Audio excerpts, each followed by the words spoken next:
Hi, and welcome to Robert's DIY Western United States Helper Tour. My goal is to help people on the western half of the United States. If you're in the Mountain Time Zone or the Pacific Time Zone, contact me to see if I can help you with your DIY needs. Kicking off my Tinker Day here at U-Pull-It. I got to get a couple of parts. The headlight switch went out on my mom's car, at least that's what we think it is. My brother sent me a picture of it. He tried to pull it. It was in about 8 pieces after that. So if that wasn't a problem, it still needs one. Somebody asked me for a cam sensor. I got to get a couple of screws. I gave Buster Brown a couple. So we'll see what's out here. Pull a couple of minor parts and probably go tinker on my car, change the thermostat and a few other things. Coming up on a few Volvos. There's a 99 over there and this 2000 SE here, so I'll take my light switch off of this 2000 SE. Don't look like anybody was turning it off, and it looks like the driver's lights is on, so I'll go ahead and pull that out, put my finger back there and push that out. Give it the one jerk release.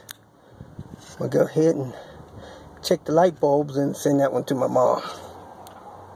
I'll probably come back later and get this PCV pipe that goes back there. It's been removed from the intake already. And somebody needs a cam sensor, which is behind that mount there. So there's another engine that's been taken out. Maybe that mount's already off of it. So I'm going to go check that one. Pretty sure these GLTs have the exhaust VVT, so that's the style cam sensor I want to get at. And Buster Brown was kind enough to leave the radio there. The 816s are good quality radios, great sound and all. Looks like this car still has a Volvo gas cap. That would be nice. Just put a new seal on it from the dealer or somewhere. Back to this red 99, and we go over here. And the engine is still here, but all of this crap is still on it. So I think I got the tools. I'll go ahead and bust that stuff loose, see if the sensor wire is damaged. If not, go ahead and take that sensor. It's a little windy, but I set this, I guess you call it a selfie stick up. You could at least see. You might want to turn the volume down and blur out the noise. Anyway, take a couple of these loose. Get this bracket off of here.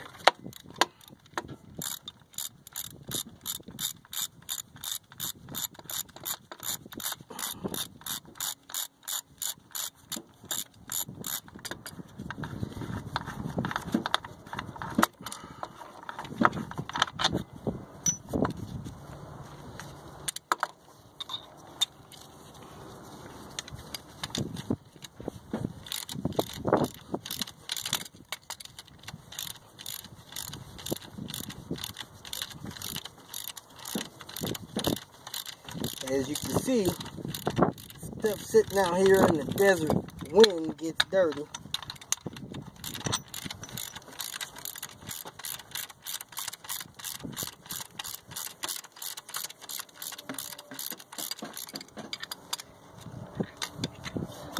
All 14 millimeters on this stuff. One more down here.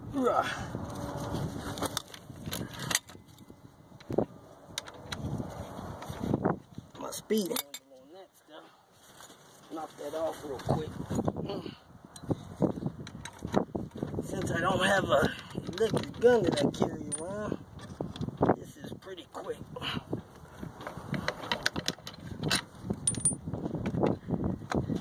Guess you can see this stuff. Okay, got this wedged up.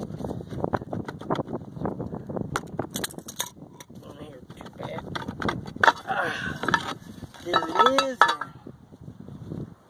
There's a cam sensor. Doesn't look like the thing is damaged, just dirty. Wire comes around here to the side. You get a 10mm, get that off of there.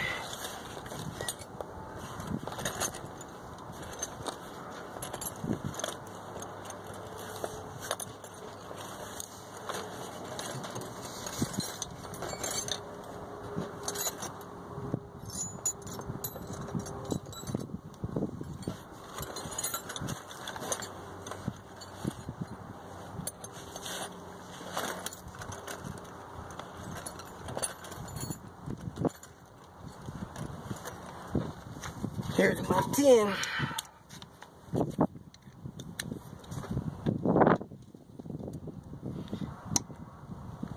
Wow, that was on there pretty tight.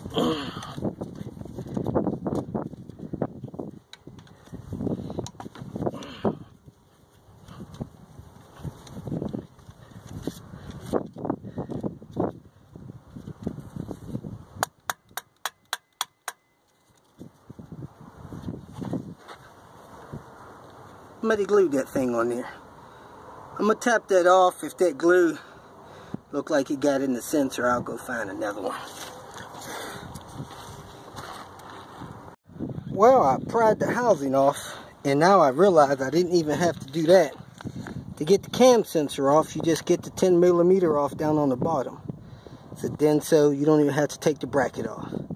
So take off that 10, take your wire loose, and walk away.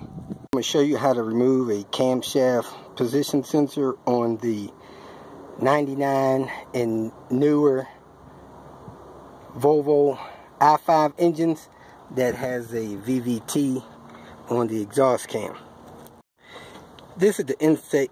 This is the intake cam. The exhaust cam goes through here behind this bracket. Now, if you can get access to it, right here is where the sensor actually is. You can see the wire coming off of it. The wire goes around and plugs in down here on the front.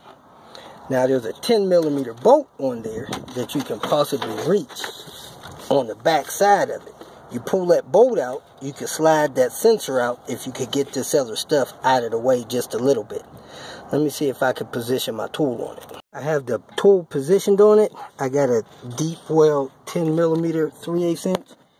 You can see it's on the nut. I got it taken under this PCV stuff and that wastegate vacuum line. So I'm going to ratchet it out. Then I'm going to try to pull the sensor out. Yep. I got the bolt out with my finger. Now the sensor, as you can see, it'll drop out of there if you can get it past this PCV line. I'm going to have to do that with two hands. Let me get that out and show you where the wire goes.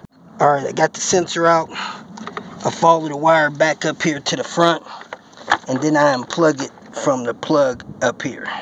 Okay, push in the back of the connector and unplug it. These plugs are kind of hard to push in, they're stiff, so you need two hands to do it. The plug in the 99 is a Denso, and this one's a Volvo, so I'm going to take this one.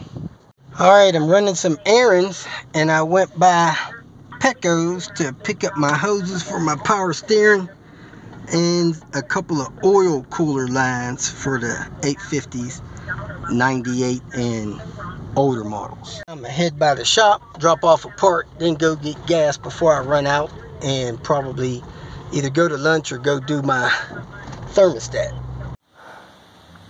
Picked up my lines from Pico, and they put some brass kind of fittings around my oil cooler lines this time. That's something strange and new.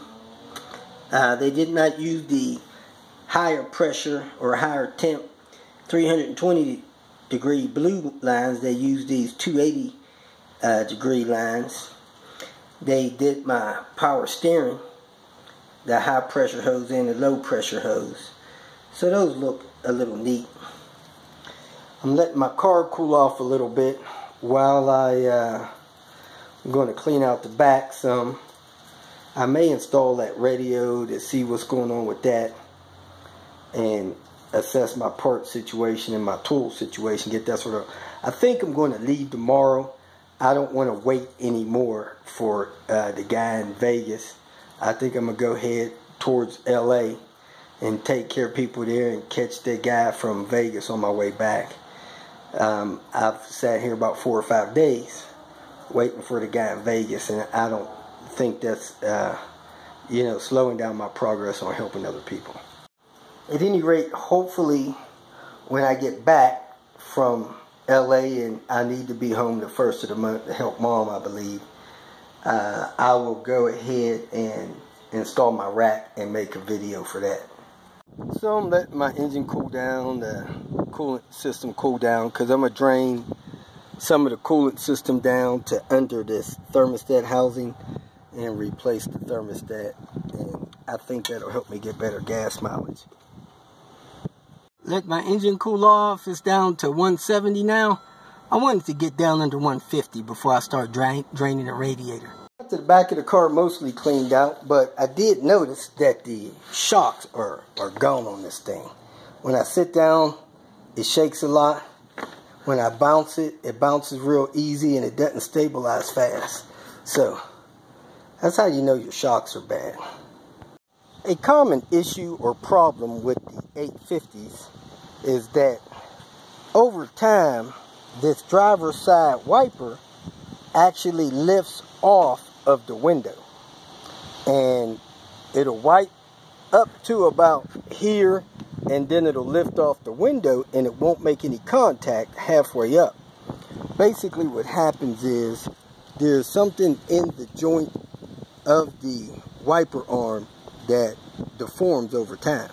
Now you can go to the dealer and pay $20 or $30 for a wiper arm, and some people actually try to bend the arm. The best thing to do is to open up the wiper arm like this, get some kind of Dremel tool, and grind down a little bit of this material away so that the wiper arm sits down further and closer to the window when it's like this. Now this is the position where the wiper arm normally lifts off. Now if you grind off too much of that joint, this wiper arm will have too much tension. So you don't want to grind too much of it off. An alternative to this problem is to take a passenger side wiper arm from a Volvo S or V70 around the 2000 range, 98 to 2000. And that's maybe what I did here. I went and purchased another one because this one was actually putting too much tension on the wiper blade and causing the wiper blade to skip. Another thing that I'm noticing with the S or V70 wiper arm is it is actually hitting my hood when it comes all the way up, and that's not the best scenario. So I could see that little spot on the hood right down here where it's actually hitting when it rises all the way up. And this is the wiper arm from the passenger side of those newer P80 cars. Now with the wiper blade all the way up, I can see where it's hitting right there. Now that's the joint on the S and V70 wiper arms, and that's the joint on the 850 wiper arms. You see it has a double spring there, where this one has a single spring, so you can actually see which one you actually have. Coolant's cool enough, so I opened up the bottle. I opened up the petcock, got it flowing. Once enough of it was flowed out, I put the lid back on the bottle. Now I'm going to close the petcock down here and change the thermostat. Get my T40, take those two things out, swap that thing out, and I'm putting 10 millimeters back in out of the intake manifold. I got them both out. That long Allen torque was about the straightest thing I could hit that with. I did break it loose, so I'm going to finish screwing it out with that. And it's turning down there. So I'm good to go. Neither one of them stripped.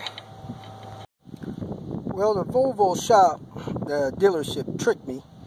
I specifically wanted a 87-degree thermostat. They sold me a 90. I bought 2 of them because I thought I was getting the last of the 87s. So they lied to me and tricked me. Instead of this being, I guess, fully open at 188, it's going to be fully open at 194. They clearly say Whaler on them, made in Germany. So when I find that other one and the receipt, I'm taking the other one back because I wasn't trying to pay $30 per thermostat when I could get them for $20 somewhere else. Anyway, this pin here goes toward the front of the car at the highest point in the thermostat housing, the bleeder pin. I'm going to go ahead and get this installed and behind me. I'm not sure if that's the temperature they begin to open or if that's the temperature that they're fully open. If somebody knows, go ahead and post it. Well, I pulled out the old one. It's got 90 on it too. So I guess it ain't the end of the world. Maybe they've been passing off 90s as 87 all along. Any rate, I got the new one in. I'm replacing the bolts with the hex head bolts, and I'll be done with this and finish cleaning up the car. There it is, all done with the hex head bolts. Got the coolant topped off, a little bit extra for the little bit that I spilled, so it should be right at the max line when it's all said and done. Cleaning up my floor, I'm getting a little bit of coolant under this side, or probably under my carpet, so I need to check my heater core. Either I tighten my heater core hoses up too tight and those are leaking, or my firewall coupling up there is leaking. So I need to figure out which one that is. Let me pull this lower panel off, take a closer look. I really don't see much going on here. The bottom of the lines look really dry, but the connector looks a little wet, and I remember putting that connector on pretty tight. So I might have over tightened it. So I think I'm going to put something under here, catch the coolant, and change these seals and try to put that back on, see if it stops this leaking. I have the bolt out of there, but I can't replace the seals unless I pivot the heater core out. I have the power amp here in the way, so it's a little bit more work for me. So let me get this power amp out of the way, then get the heater core pivoted to replace the seals. I do have 2 seals here. Then I'm going to put that back together, tighten it up. Hopefully I won't have any more leaks. I don't see any damage to either one of these O-rings. However, I have 2 brand new ones that I'm going to put in there. So let's see if anything there looks damaged. A little dirty. I'm going to wipe that out, put the new O-rings in, try to get this sealed again. Alright, I have this side of the heater core secure and my amp secure on this side. That's the coolant I caught out of the heater core, so I'm going to put that in the water bottle so I can add that back in the car once the car burps. I put one of those oil eater pads under my floor mat. Hopefully that'll suck up that coolant that was under there. And I have a light out over there by the passenger side AC control. Alright, I'm cruising at about 190 degrees, 195 degrees.